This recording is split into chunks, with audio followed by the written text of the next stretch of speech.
Okay, dumako na tayo dito. Desperado na po ang mga Duterte. Nyolo, ano na naman yan? Nyolo. Desperado na po ang mga Duterte. Kasi po, sa isang Facebook post po, dahil nga po sa sunod-sunod na pagbaha at hinahanap ng taong bayan ng 51 billion, nalulunod ang Davao. Kahapon po, nag-post po ang page ng mga demonyo. Ang page ni Rodrigo Roa Duterte.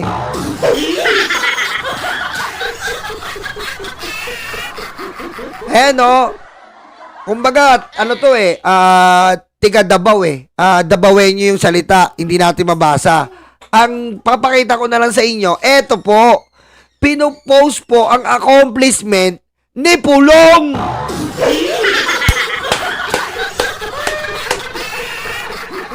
Kasi nga po, natatakot na sila. Sa survey po, bagsak ang mga Duterte. Ngayon, pinopromote po ni Digong si Pulong. Kung anong nagawa ni Pulong. Basahin natin kung anong nagawa ni Pulong. Accomplishment report. Putek ko. Kala ko ba malapas ang Duterte sa Davao? Bakit may accomplishment report na? Akala ko ba malakas? Ba't tinutulungan mo na, Digong, yung anak mong 51 billion? Ito na. Medical and Burial Assistance. Ayan daw ang ginawa nila. SPMC, 18,000. Wow! Private hospital, 6,500. Wow! Dialysis, 1,500. Parang di ka panipaniwala. Burial assistance, 1,959. Cancer patient, 1,308. Nakakatawa, no? Nakakatawa, no? Yung mga Duterte, piniflex na no? Kasi nga, bakit mo ipiflex? Kasi nga, wala po sila sa survey. Nograles po ang nangunguna. Nabibwisit na po. Janelle, anong accurate? Malamang dinuga na naman to.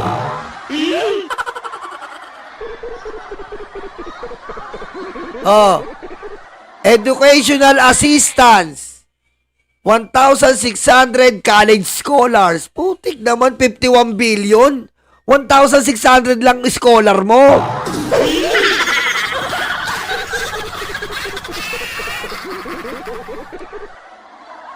Ito. 8,000 daw ang individual flood victims. Putik, kita nyo ha. Kita nyo ha. Alam niya sa sarili niya, ang daming biktima. 8,000. Tingnan mo, puro flood to. Tapos si Vic Rodriguez, galit na galit sa 200.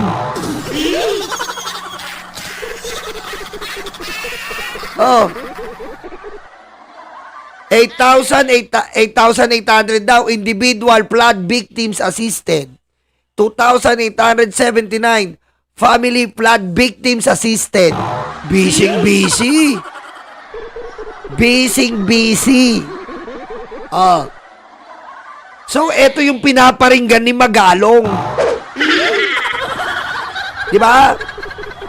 Eto yung pinaparinggan ni Magalong. Kasi sabi ni Magalong, ang congressman daw dapat gumagawa lang ng batas.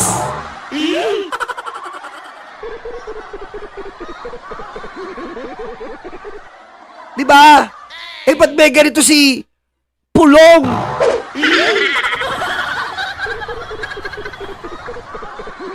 Oh. Di ba sabi ni Magalong, ang congressman gumagawa lang ng batas.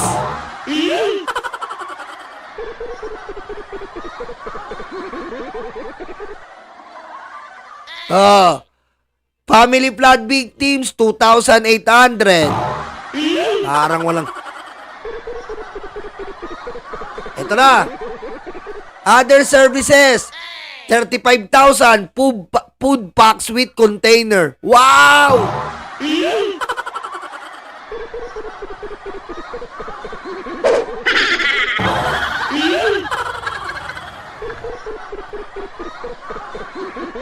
$18,000 food packs without container. Wow!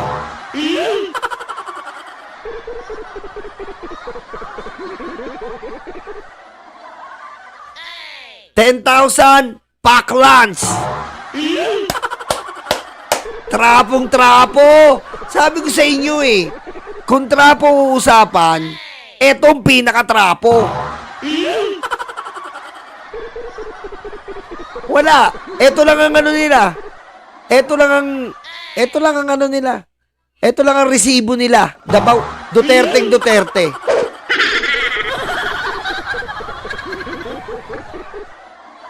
232 solicitation served. 40 tents. Wow, may patent.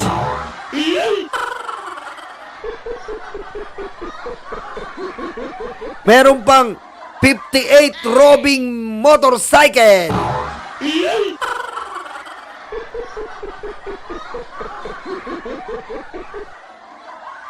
Meron pang wheelchair to... Biro mo, 51 billion, 243 rin ang wheelchair. Daig ka pa ni Nino Barsaga, ang daming binibigay na wheelchair. Ikaw, 243 lang? Ha? Biro mo, daig ka pa ni Nino Barsaga, ang daming pinamigay na ng wheelchair? YouTuber lang?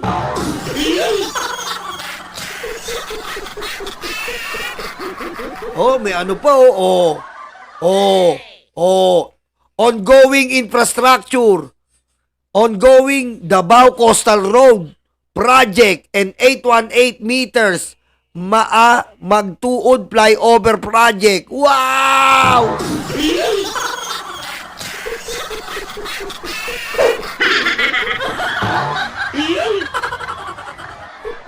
Pati yung pagpapakain, sinumbat. Anak ng weteng, no? Pati yung pagkakain na with container, without container. Budol eh. Oy, meron palang house bill, oh. Saan ka makakita, no? Naglalagay ng house bill, wala sa House of Representative. Sa kaya niya ito pinapasa yung batas niya, no? Sa China. Pulog, sa mo pinapasa yung batas mo? Ha? Hindi ka pupunta sa House of Representative, saan mo pinapasa sa China?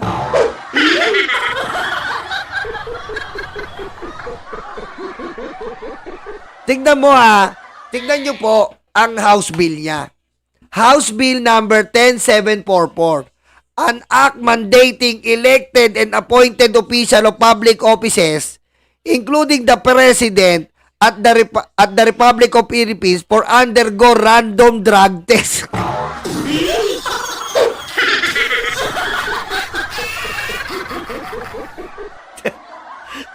Ang tanga ng ano yung house bill nito? Ang kara ng house bill ni Pulong, oh. Random drug test. Pulong, bihira yan, ah. Bihira yung house bill mo, ah.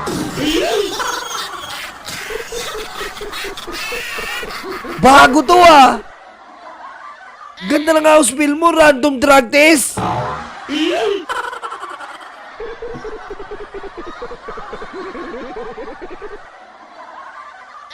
Ito pa, ano? Ano pa tong ano na to? An act establishing a system protecting the community intellectual right of indigenous cultural communities, indigenous people. Wow!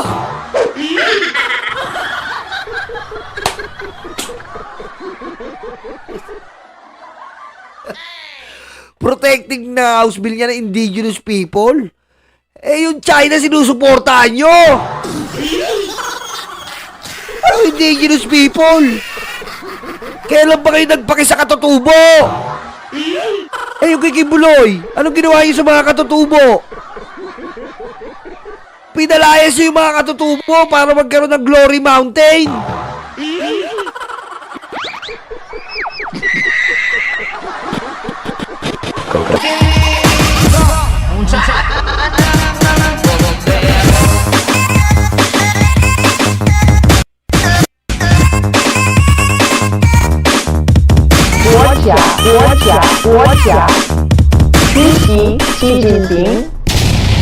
Kita nyo po 5 lang po ang house bill niya. Kumpara mo sa ibang congressman, ganun po katamad to. Proud pa siya na piniplex niya yung ganitong legislation niya. Biro mo yung ibang congressman, sila Luistro, ilan umaapaw. Tignan nyo po yung documentary natin kung ilan po nababagawa ng batas ng mga congressman. Eto, 5 lang. Ganito po ka-imbalido si Bulong.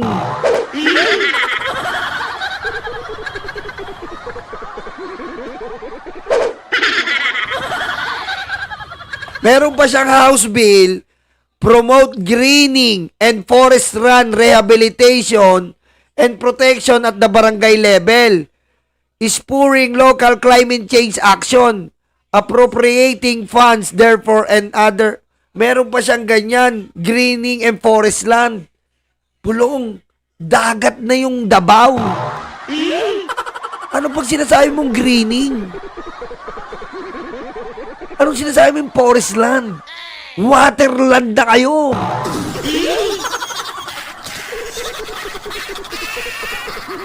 Anong sinasabi mo, Bulong? Waterland na kayo sa Davao.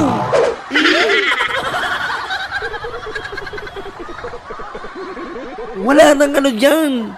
Wala nang greening and forest land. Konting ambon, lagpas tao.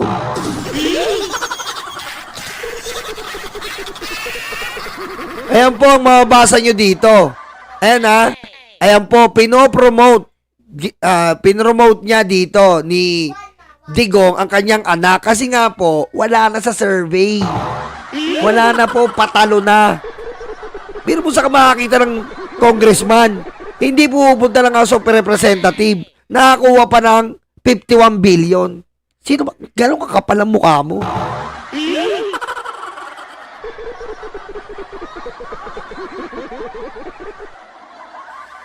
Diba? Gano'ng kakapal ang mukha mo? Pupunta ka pa ng may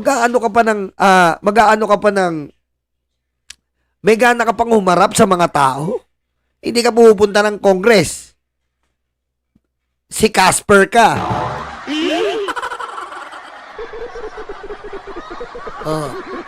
Ngayon nag-aabol po sa tulong ng kanyang amang demonyo.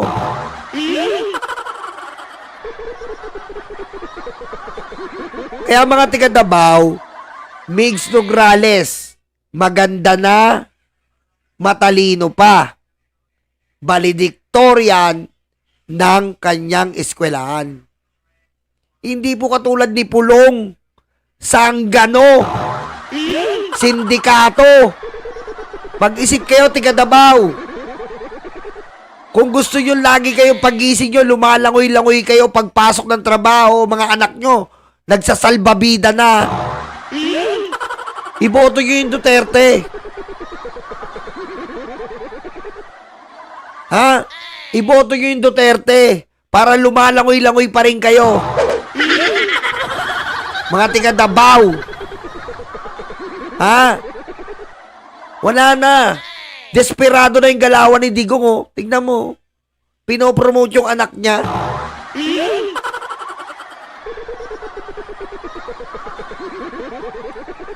Kung gusto nyo, mga tiga City Hall nyo, adik. Mayor nyo, adik. Boto yung Duterte.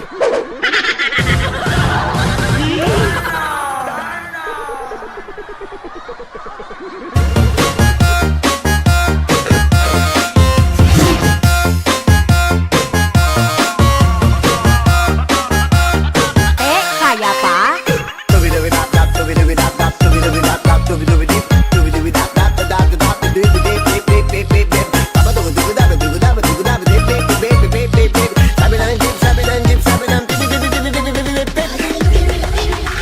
Maraming salamat po. Baka try ko po natin kung makakapag-live tayo mamaya. Pa-like na lang po ng video at pa-subscribe na rin po. I love you all, mga libag, mga karayuma, at mga abangeros at dabarkad!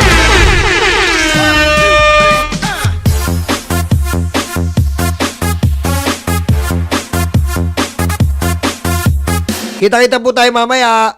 Kain muna.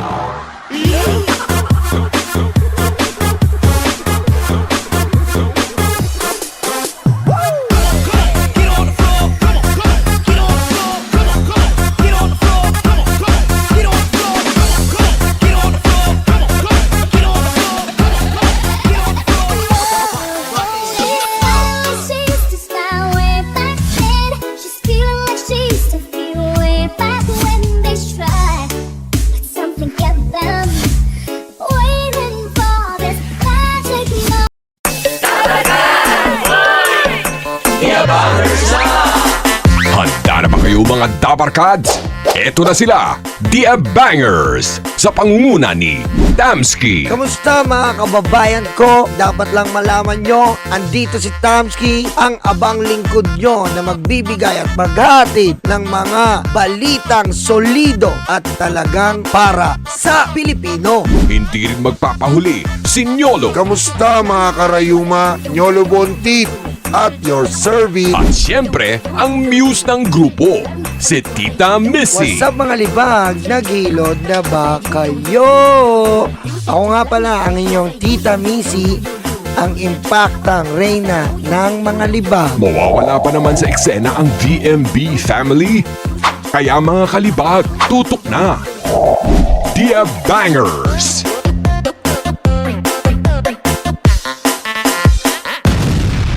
Kabahan na kayo.